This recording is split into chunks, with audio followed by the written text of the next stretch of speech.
Tayo? BGC! BGC boy! What's up pare? Dito sa video na ito, review natin itong Sigma 16 to 300 f3.5 to 6.7 DC OS. Okay. Bagong bago, amoyin mo. Dapat ganun din yung mukha mo. Kulang ba? Hindi pa natin train to.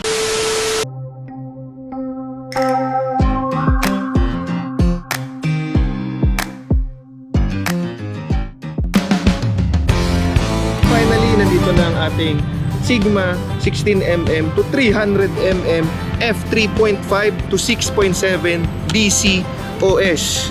So una sa lahat, itong lens po na to ng Sigma, DC po ito para to sa mga naka-crop sensor na camera. Pero kung naka full frame ka, tapos ito lang yung lens na afford mo, tulad ko, huwag kayong mag-alala kasi yung ating mga full frame ng Sony, meron naman siyang crop mode. Okay, pag-usapan natin yung specifications nitong lens na to. So straight out of the box, although hindi naman kasi tayo mahilig gumawa ng unboxing video. Excited ka lang talaga. Na-excite tayo, tinapon ko yung box. Ito, binubuko ko. Ano yung pinagyayabang ng lens na to? Malamang nandito kayo dahil nakita nyo 16 to 300mm po siya. So wide to telephoto. So grabe yung range na nako-cover niya, no? Very versatile lens siya.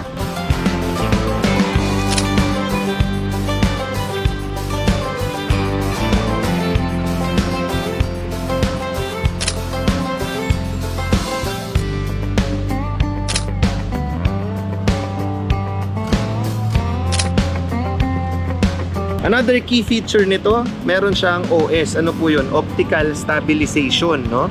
So sa ating Sony, meron ng IBIS to, meron ng in-body stabilization. Combo mo pa dito sa optical stabilization niya, kahit pasmado ka, makakakuha ka ng shots na malilinaw at sharp. Maliban na lang kung masyadong mababa yung shutter speed mo, tapos yung kinukunan mo gumagalaw. Okay? Pero sa ibang topic na yon.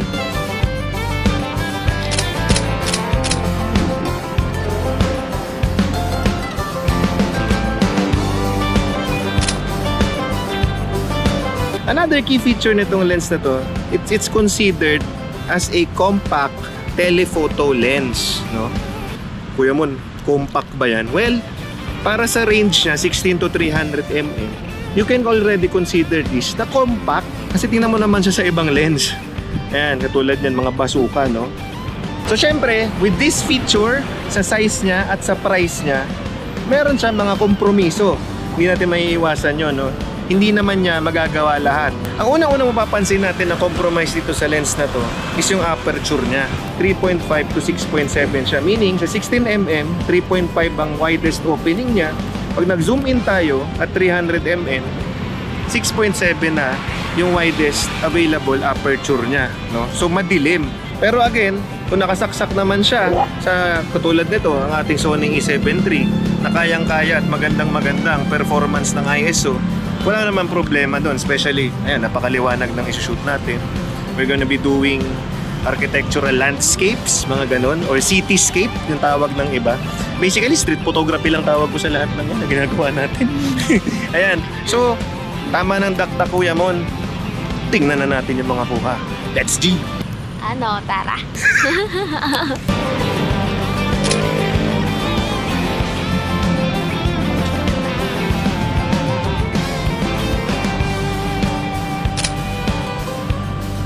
So, para sa type of street photography na ginagawa ko, mahilig ako sa zoom lens eh. Kasi hindi naman puro tao sinushoot ko sa streets, mga details rin. Mahilig tayo mag-shoot ng ganon. So aside from street photo, testingin rin natin mag-shoot ng portraits, no, with this lens, no. So paano ba yan mo, May? Mukhang model ka na naman. Yun lang. Yun lang. Wala kang choice. Huwag ka na umangal. Lens na yung bago. Alam mo nun, may DP kang good for 3 years. Good for 3 years. Walang palitan. Ha? Camera.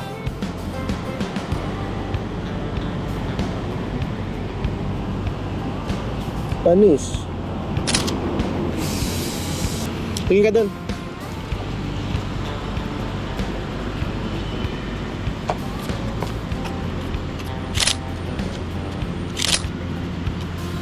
Nice. Ayan, so kitang-kita nyo naman. Walang problema. Pero ngayon, testingin natin na gumagalaw, no? Mumay. Paano kayang galaw? Ganyan-ganyan ka. Ganyan-ganyan. Ayan, testingin natin. Tingnan natin kung hahabulin niya yung paggalaw-galaw. Tingnan natin kung hahabulin yung paggalaw-galaw ni Mumay. Ayun, panis. Hinahabol. Habol na habol, boys. Ayun, oh. Hindi ko lang kung nakikita nyo, pero ayan, sinusundan na yung mata, oh. Hilo na si Mumay. Sige, shoot tayo, mag-shoot tayo. Sige, galaw-galaw ka, Mumay.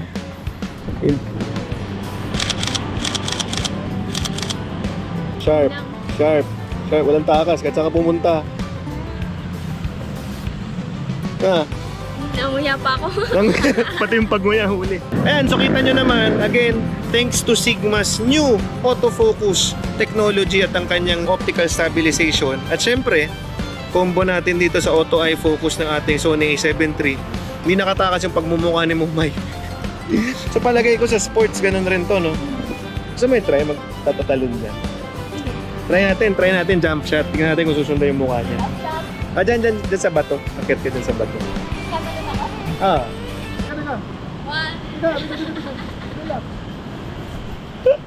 Lokong to. Pinagmamadali ako.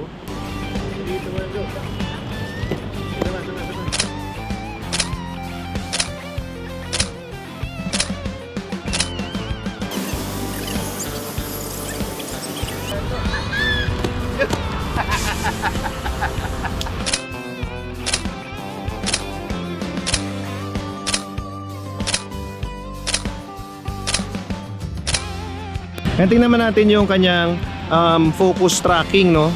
So hindi ko alam, kanina hindi ko napakita. Tingnan natin kung mapakita ko sa inyo. Kasi itong GoPro natin walang mag-macro eh. Hindi siya makafocus sa malapit. Pero sana makita.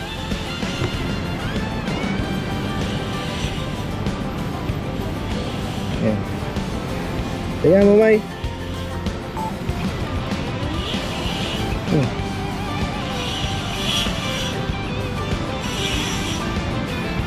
Ayan. Wala naman takas. Sa video sinuso. Kita nyo naman sa video. So tingnan natin sa photo. Isa pa. Tingnan nga, Mamay. Ayan, hinahabol eh. Hindi ko alam kung kita nyo dyan yung green. Yung autofocus niya, hinahabol yung mata. Hindi ko sure kung nakita nyo yun. Pero so far naman, habol naman yung mata ni Mamay. Hindi, walang kawala-wala. Nakita nyo naman sa pictures kanina na habang ginagawa niya yun. Very sharp naman at in focus ang mata niya. Sa portraits, meron na rin siyang bokeh dahil sa kailang lalayo ka nga lang. Kahit 6.7 siya, meron ka na ring bokeh dahil 300mm. Nako-compress niya yung background. Ay bigyan kayo ng konting bokeh or yung background blur na tinatawag natin. And syempre, hindi rin natin pwedeng hindi pag-usapan yung kanyang image quality. Importante yon. Pagdating naman sa image quality niya, it's very respectable. No? Karespeto, hindi ka naman niya bibigyan ng picture na patapon unless natatanga. Sorry. Unless na siguro mali yung settings mo. Hindi ka niya bibigyan ng pangit na litrato.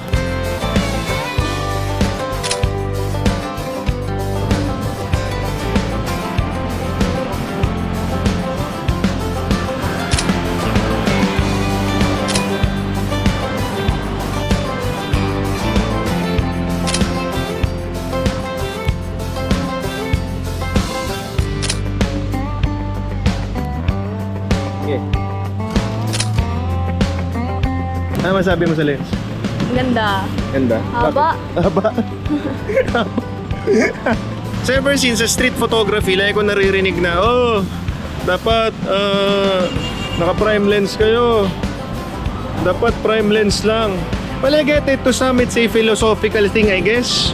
They're going back to the purer art form of photography. Pero wala naman ding masama na, ayan, diba? Walang kahirap-hirap. Ang sarap kaya, kagaya niyan. Ikaw ba magdadala kang prime lens sa 300mm? Prime lens sa 300mm, basuka dala-dala mo. Mag-shoot ka. Gusto mo lang naman mag-shoot ng reflection, hindi mo naman kailangan ng bokeh ng 2.8. Masyadong nag-enjoy si Mumay sa lens. First time ko nag-waste na naglalakad. Sinaliligaw na ako. Hindi ko na alam na saan kami. Masyado kami natuwa sa lens. Shoot lang kami ng shoot. Tapos lakad kami ng lakad. Gutom na ako, mumay. Yun lang, hindi magagawa ng lens na to. Wala pang lens na ginawa sa mundong ito na makakadistract sa akin sa gutom ko. Gutom na ako. Yo! Diba?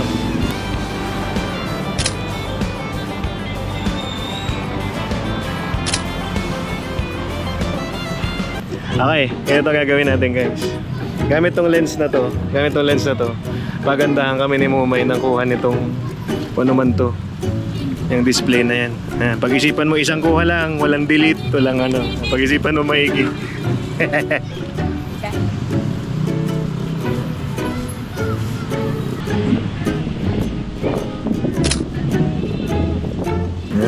Wala na. Nakashot ka ng isa. Ako naman. Siyempre, ang sikreto sa ganito, paunahin natin siya. Tapos mas gagandahan natin yung joke. Daya. Sure na to guys. Hindi naisip ni Momay ko. Dahil sa loob.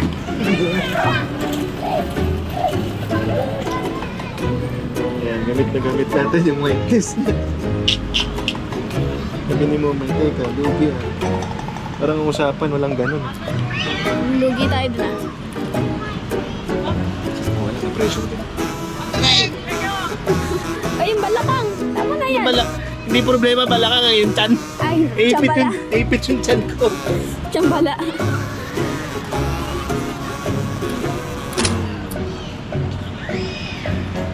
Ayan, sa comment section, teka, walang kampihan ha. Walang kampihan. Sa comment section, vote kung sino nanalo.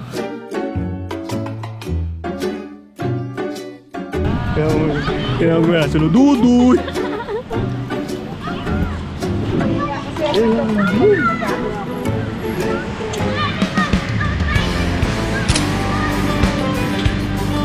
So palagay ko itong lens na to, perfect ito kung alam nyo, gusto ko sabihin na pwede siya pang travel kasi wide to zoom, di ba? Ang ganda niya pang travel.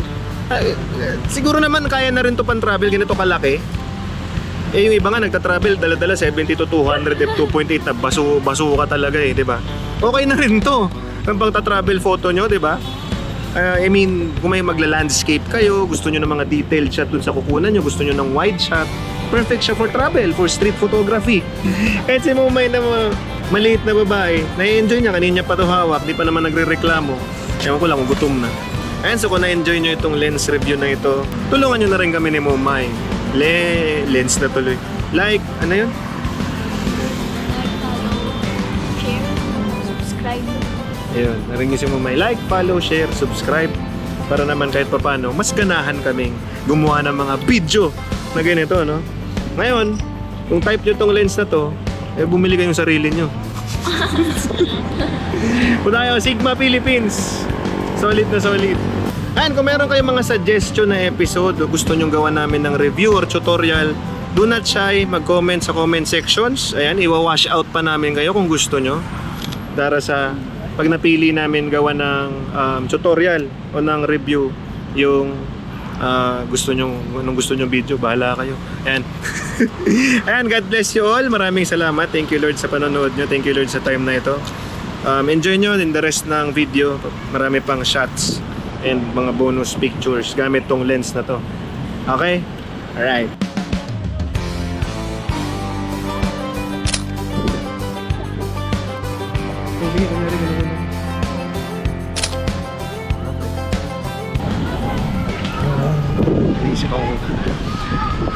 And so, baka naman sa Sony, kawawa naman kami, nagpapalitan kaming camera.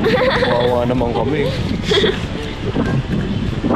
Mamahal ng camera, tapos lens na hawak. May GoPro pa, kawawa pa ba kayo? Anak ng toko kayo. Tulad nito. Ganyan tayo kalayo, di ba?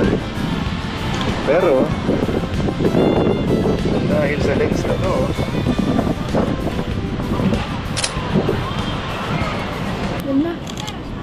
ay, sige po, sorry. Sila pa yung nahiya dumaan.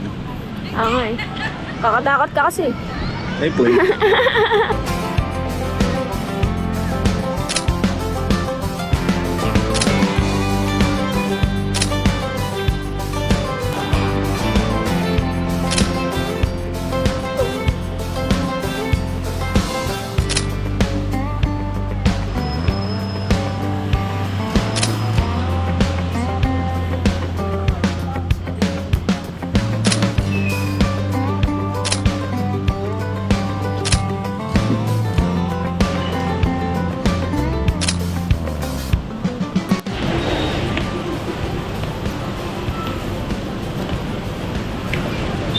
Tumabi kayo, gutom kami.